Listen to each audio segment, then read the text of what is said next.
So I was born in 1979, and the reason I say that, because if you are my age or just right around my age, very like maybe 78 to 80, you might realize, or maybe you don't know, I've never been called a millennial or Generation X. I've never even really heard any of those terms growing up. And now you hear them all the time. So I looked it up to try to see, I was like, what am I? And I'm technically nothing. I'm on a cusp. I'm a generation gap. And what we are called, Xennials, or we're called the Oregon Trail generation, or we are called, my favorite name is the lucky ones. And it's true, we're very lucky. We actually grew up in two different worlds. When I was a kid, I grew up like it was the 50s. Like you would go out and your parents just didn't know where you were. We went to school and played Oregon Trail on a computer at school. No one had a computer at home. It's like, what are you, a zillionaire? Like, I mean, you could. But then in high school, I had AOL. You know, we had a computer at home. Then I got a beeper. And then I got a cell phone. I didn't have social media until I was 26 with MySpace. You know, I mean, social media, like, whatever I did in high school is a rumor. It can't ruin my life. So if you're around my age, you might realize, like, you just end up always kind of being in the middle. Like, I understand when a Gen Xer says something, you're like, I get it. And millennial says something, you're like, no, I get it. You always just feel in the middle. And these groups all hate each other. And the most I've ever felt where I was in the middle was just this one hotel that I stayed at. So a lot of hotels now, they have Chromecast, and you can watch like Netflix in your hotel room. So I get in my room, and I turn it on, and my Chromecast is not working. So I call down to the front desk, and the oldest voice I ever heard answered the phone. This guy was a Civil War survivor. I mean, he was the age where you just go, thank you for your service. And it's like, I was in the Army, you're like, probably, man. I mean, there's an age where like they all had to go at that age, so just say it. So I tell him, I go, hey, my Chromecast is not working. And I could have just made up a word. I mean, he's never heard of that. I could have said, bro. I mean, he asked if I was staying at that hotel. That's how he goes, are you staying here? I was like, do you think I've called the front desk from a different hotel room? So he goes, look, I don't know what this is, but there's a younger guy here. Send him up. He'll be able to help you. And I was like, great. So that guy comes up. And he knocks on my door. I open it. He's my dad's age. And I mean, right when I see him, you're like, all right, dude, we don't have to do this. You know, I mean, I know you've heard of it, but if I can't fix it, you're not going to be able to fix it. But he's the generation that still wants to give it a try. So I got to let him in. So he's in, comes to my room, sits on my bed, a little too far back, I thought. I just remember like the back of his calves were touching the bed, and I was like, are your feet dangling? How far back are you going to go? Are you cold? Do you want some covers, man? He gets the remote and just starts pressing all the buttons, and I said, I don't know how to do it. And he goes, let's just keep trying it, though. I go, all right. I'm going to turn the shower on, open a window, let's try everything. You know, let's just see, maybe it turns on. Who knows? Maybe it's all connected. So we can't get it. And he goes, all right. He goes, there's a younger guy. He's about to come to work. At this point, I'm like, I'm the younger guy, man. I was like, it's all right, dude. I don't need it. And he goes, no, it's a millennial. I was like, all right. Now we're getting somewhere, you know? This is what the millennial does. He was born with technology. He's going to know this. I was excited. I was like, great. He goes, he comes to work in an hour. I go, wonderful. And let me tell you, you know how quick that millennial fixed it? Well, I'll never know because he just didn't come to work that night. So... didn't call in, nothing. And I found out because the old guy called me because he was supposed to fill in for him. He was furious, dude. He hates that millennial. He goes, he never comes to work. He doesn't take it serious. He's got a peanut allergy. And I was like, all right, well. I ended up fixing it myself because it was just unplugged. So that's my fault.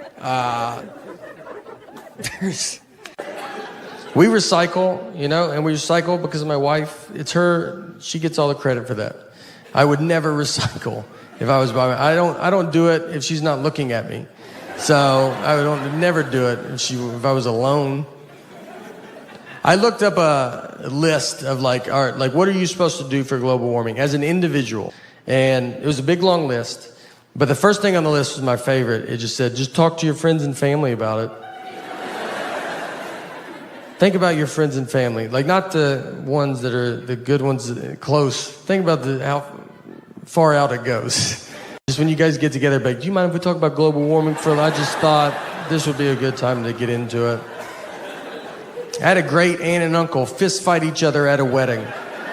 Let me get in the middle of that. Any chance this fight was about global warming? Because I just would love to get that conversation rolling, you know? I get it. It's supposed to, for our kids and their kids, and we want to make sure they have a good earth and their environment and stuff. We don't want to have a bad earth. And we don't want them to be mad at us and yell at us. But I don't think they will, because I don't think we get mad. I don't ever see litter on the ground and call my grandmother and be like, where do you get off? You know? I don't know how you show your face anymore, all right? It's cloudy today. Is that because you smoked on planes? Probably. Why'd you have to smoke that high? Where do you think that smoke was going?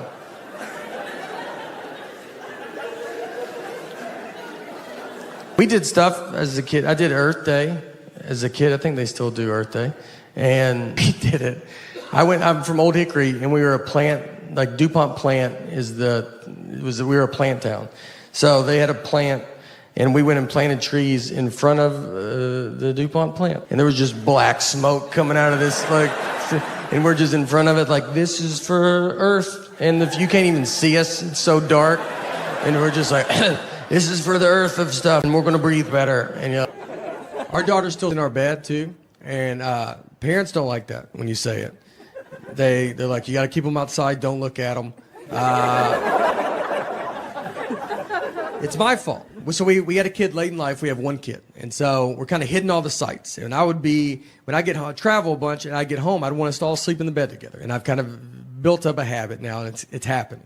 So it's tough, though, because kids don't know how to sleep. I mean, she makes king bed feel like a twin. I'm on the edge. When I sleep alone in a hotel, I have to sleep with my head on the nightstand. It's the only way I know how to go to bed. She gets sized upside down. If you woke up upside down tomorrow, you would go to the hospital. She's also apparently going through menopause because she's the hottest human being that's ever lived. I'm freezing at night. She just kicks all the covers off, and you're like, yeah, no, you go ahead. It's your bed. We're lucky to be in it. She's got to, at some point, you know, I don't know. She'll be 37 years old. Hey, can I get in the bed with you guys?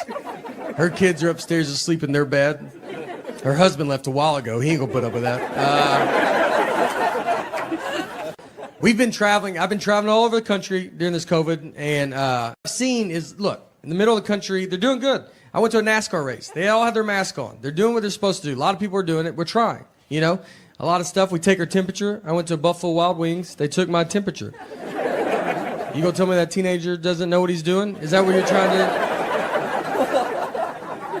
You don't think he's going to doctor school? That's how he gets started, is he takes temperatures, and he's like, all right, 45 degrees, you're good. Yeah, you're like 60 degrees from a problem. So, I don't, you know, and they're not even worried about it. They just don't, 57 degrees. You're like, yeah, I'm dead, dude. That's not good. This one guy was like, does that even work? He goes, I don't know. When it beeps, I just tell him to go ahead. I swear one kid said beep. I don't think his beep worked, and he goes beep, and I was like, was that? And he goes, you're fine. So now we are basically at Mount Rainier. That was the whole car ride. And if you ever go, just so you know, you have to pay to go up it. It's not a free mountain. Someone bought it, and they're charging tickets. It's also all uphill. It's a nightmare. So be ready for those things. We drive up, we park, and we're walking up the trail. So went up it halfway. I can barely breathe. And this couple's coming down, so I stopped them. I was like, hey, is this enough where we're at? You know, is this like, you get it? Like, we're not trying to live on this mountain. And the lady goes, I'm 75 years old, and I did it. And I was like, all right, maybe that's why you didn't hear the question that I asked. Everybody's pretty cocky on the way down. I mean, there was women with babies. They had 3-month-old babies strapped to their chest. I was like, why would you bring that much extra weight with you? I left my wallet in the car. They looked exhausted. I'm surprised they're not just babies left up there and rangers have to come down. Whose baby's this? That's ours. We're going to let it grow up and come down on its own. The best wedding I've ever been to was my cousin's wedding. It was a real redneck affair. It was right outside Louisville, Kentucky, where my parents are from. And my cousin's name is Tuesday, which is a good start. The invitation said, Tuesday's getting married, rehearsals Friday, wedding Saturday. People were like, we gotta be there Monday for this wedding? How long is this wedding? It's a week? We get there, I'm wearing a button-down shirt, khaki pants, nothing crazy. I'm wildly overdressed. I look like I work there. Everybody else just has a football or basketball jersey on. My uncle, his daughters get married. He has his tuxedo jacket, pants, cummerbund, bow tie, no shirt. They forgot his shirt, and instead of waiting to go get it, he was like, let's do it without it, right? Like that's...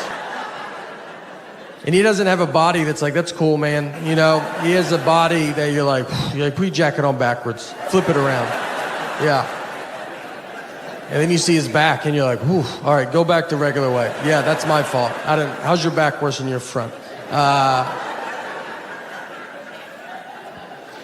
We go into the church, bride and groom, looks like it's home and away. That's how many jerseys are in there. Guys are drinking beers in the church. Like, that's something I've never heard a pastor be like, guys, could we not drink alcohol in the church? And they're like, oh, didn't know this was the nice part of town. All right. The reception is next door, just at a lady's house. Like in her backyard. Like she doesn't do, it is, she's like, and I do receptions all the time. We were her one and only reception. So we walk over, they took a horse and buggy. The horse was the oldest horse I've ever seen. I thought it was a donkey. I thought they got a deal on a donkey. And the guy was like, this horse was in the Kentucky Derby. Like the first one that they did? Is that Secretariat's father? How old is this horse, man? You know they lay down, right?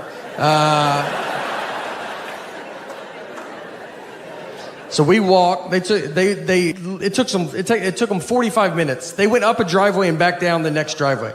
They're sweating, almost divorced by the time they get there. The reception, like I said, it's in her backyard. They put plywood on the grass, like side by side, to make a dance floor. Dance just to a radio station on a boombox. Just like 104.5. You would have to stop for weather and traffic updates. There was a punch bowl that was low to the ground, like on a low table. And so I was giving it to kids. I was trying to help out. And then someone was like, that's wine. And I gave it to so many kids. I don't know anything about wine, but I don't think they tell you to pour it into a bowl. Like, that's not... No one's ever like, let's get out of that box, get in a bowl. You know, let's let it breathe a little bit. I got a couple 9-year-olds pretty loose that night.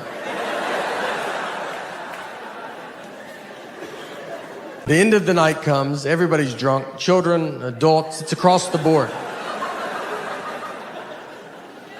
A fight breaks out. We hear some of y'all fight. And I mean, you're sitting there, you got a 50-50 shot. It's not your side of the family. We get over there, it's 100% our side. It's my dad's aunt and an uncle, both rolling around on the ground. They're in their late 70s. He wanted to leave, she did not. So they thought, let's just handle it in front of everybody.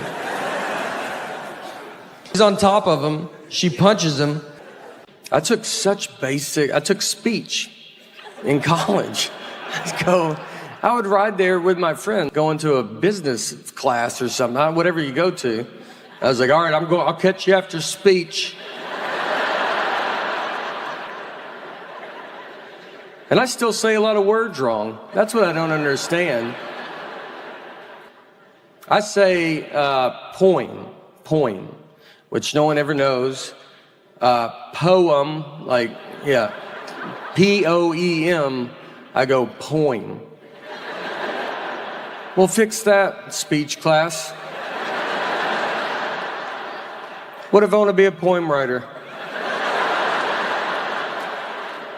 What if I have a lot of great poem ideas? And no one takes me serious because I'm like, listen to my poems.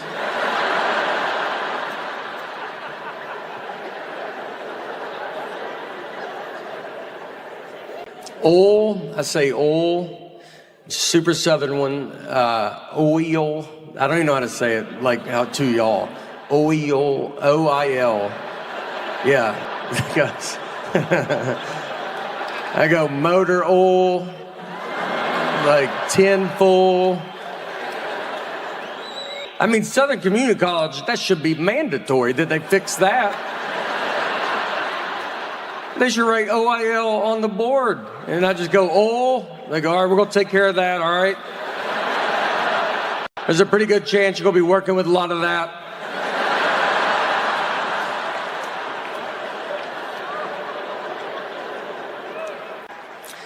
I think I was buying a tree. I don't really know. But I tried to give him cash, and he was like, oh, you got to do a credit card. I was like, okay. So I give random iPad all my family information. It was $75. So he's like swipes the card, and then after it goes through, just so you know, it's a monthly charge. Yeah. He told me after, and he was like, look, you can cancel it on the website. I was like, I don't even know what's going on right now.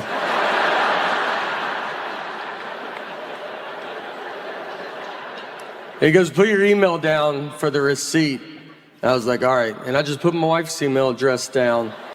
Guess who's going to put a stop to this real fast?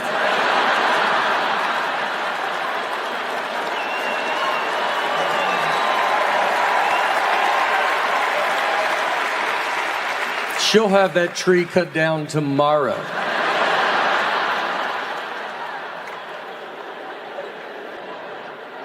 I called her, because I have to call her when I sign us up for stuff. And she answered the phone, just goes, I'm on it, hung up.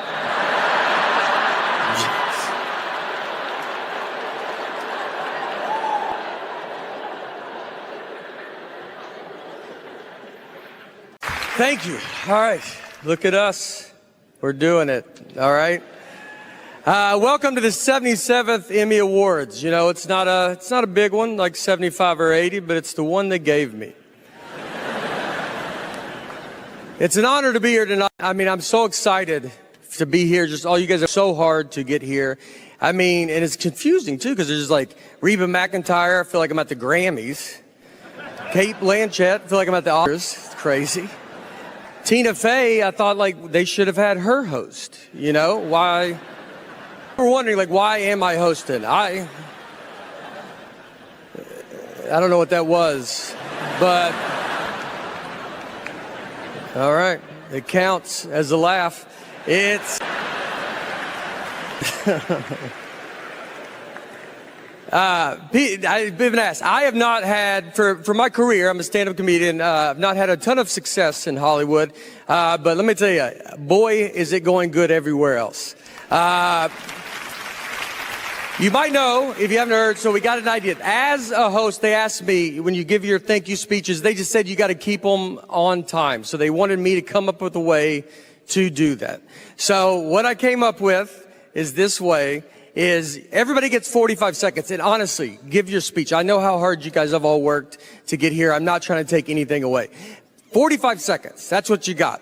And if you want to do more than that, do it on social media later. That's more people are going to see it there anyway. So to start, though, I am going to donate $100,000 to the Girls Club of America. So, yeah. All right. Remember that. Remember how fun that was, because this part is hard to say. If you stay at 45 seconds, it stays at $100,000. That's all right. I know.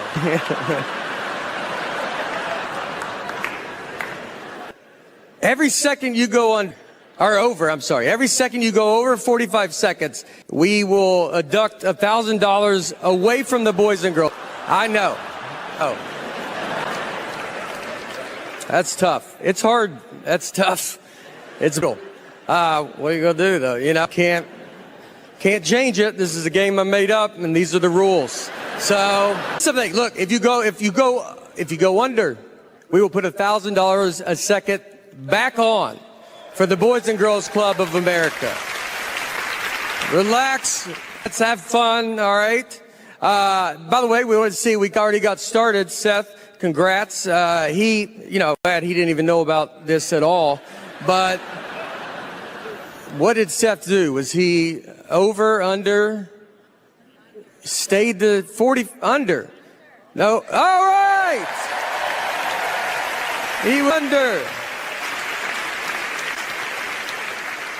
Don't go crazy though, because like I am paying. So don't like you go over a little, some go under. Do the right thing. All right. Well, now you know the rules. Those are it. So now that everybody knows, let's keep this show going. The final update. That's what this next. The special after this is going to be just more just all updates, and it'll be something that you don't even know. You're like, remember my car didn't start? You're like, who is this update for? I like to drink iced coffee with milk, and thank you. I told a story. I went into a Starbucks inside a Target. I ordered iced coffee with milk, and the guy gave me milk with ice in it. I did not want milk with ice. I wanted iced coffee with milk, and he heard milk with ice. I have learned that a lot of people do drink milk with ice. People send me pictures all the time of adults just drinking milk with ice, and they stay in the Starbucks. They don't even like run to their car like, this is so embarrassing, I gotta stop doing it. Like they do it openly. My wife puts ice in our daughter's milk, and I was like, oh, you do that because of and she's not a big fan of my comedy, so she was like, I haven't seen it. I was like, we have Netflix, and she's like, I don't think we do. I was like, I know we do, and she was like, I'm just so busy right now. So all of it's true, except my wife. My wife does like my comedy. She's very nice to me, but all the rest of it's true. And the truth of it, too, is it's happened to me twice. And let me tell you, one time is a lot of times. The second time, you start looking at yourself. You start thinking, you're like, what am I doing? I don't know if I know how to order.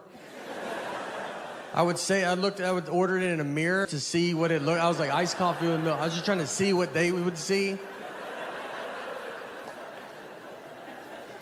I thought it was happening. There was a third time I thought it was happening. I was at a Starbucks at an airport, and she put the drink down, and I was like, they're doing this on purpose. I was convinced that they're just calling each other, like, let's drive this guy crazy.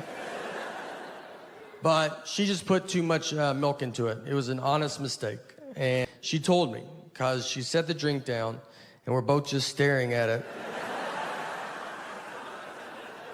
And she just goes, that feels like a lot of milk, doesn't it?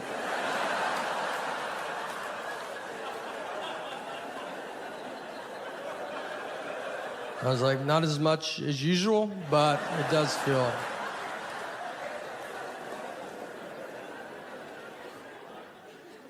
So I've changed my drink up since then, and I honestly did it because I don't think I say milk good. I was having this one problem. And I was like, I'm just not gonna say milk. So now I drink iced coffee with cream. That's all I changed it to. I'm tired of saying milk. That's all, they kept giving me milk with ice. So I was like, I'm gonna say cream, They can't do cream with ice, that's against the law. So I'll get rid of the one problem that I had. And I've only been drinking coffee for maybe 4 years, not very long. I only order this one little drink. I get very nervous when I order coffee because it's a whole world, and I don't know the world, They always ask you a bunch of stuff. They're like, what kind of cream? I'm like, just please do it. Just do it. Sometimes they're like, do you want heavy cream or half and half? And I'll go, I'm sorry, I'm not taking questions right now. So if you could just do whatever you think it is, and if it's wrong, I won't even tell you. How about I will walk out of here as if that's exactly what I ordered. I will go outside, I will throw it away, and go try again in a different Starbucks. That's how I'll handle the entire. That's why I think they have so many Starbucks, so you can just keep going. Someone's got to get it. I have to get my wife's coffee. She has to text me what she wants because I don't know how to pronounce like most of the words there. So I just phone her because she wants this. And they're like, does she want it in Sweden? I'm like, guess we have to call her now, don't we? And I make them talk to her. I go, talk to a stranger's wife. Say what you said to me. Have you ever been to a Starbucks, like inside, like if you go inside and there's like a big long line and you'll be waiting and they try to take your order before you're even to the front? Like you'll be in the back, they're like, what do you want? You're like, oh, I would like to wait till I get right in front of you. Yeah, you know, did you see how everybody looked at me when you said that? I didn't care for that. So how about we do it like a regular, normal business, you know? And you let me do it right in front of you. Starbucks is like waving cars down on the street. Just be like, we're just trying to get your order started in case you ever come here one day. I had jet lag there. I did not mind it because I woke up early. I woke up at 5:45 a.m. and I don't ever wake up that early. So I was like first in line at the breakfast buffet. Here's what I will tell you. When you get up at 5:45 a.m., noon is pretty far away.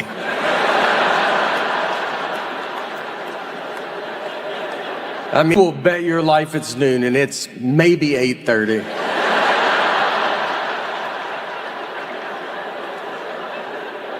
By 6 p.m., it's like, how are people out?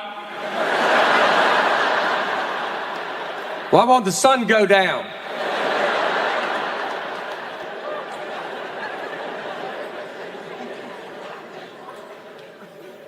That's the next phase of my life.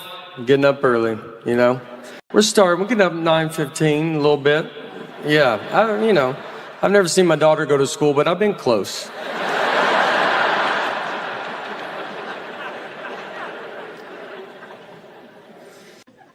What I eat that's the main problem. I eat like a child.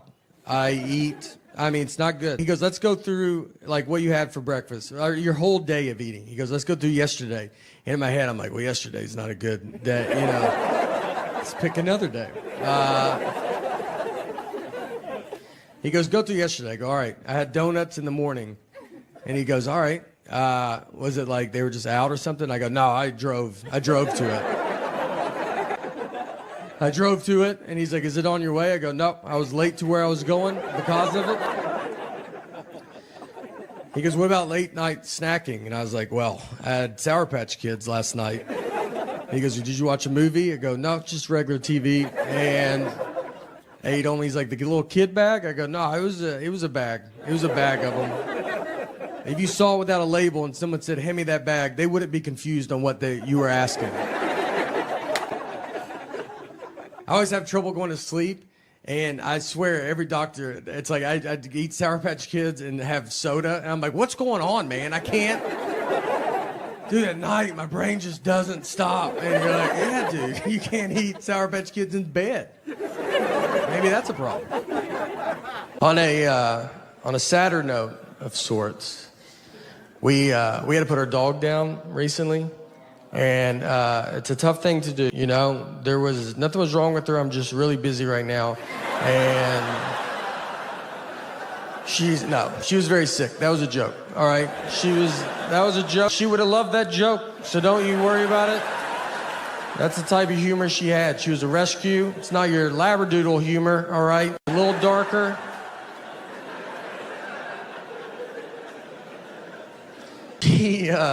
She was a wonderful dog. We loved her, and her name was Annie. And the reason we got her was my sister worked at a vet, and people do put dogs down for no reason. So if someone brought a dog in that was fine, they just didn't want it. My sister couldn't do it, so she would walk the dog back and then just steal the dog. I don't know the laws on all that, but I'm sure now people are finding out that their dog's still alive right now. So we got Annie.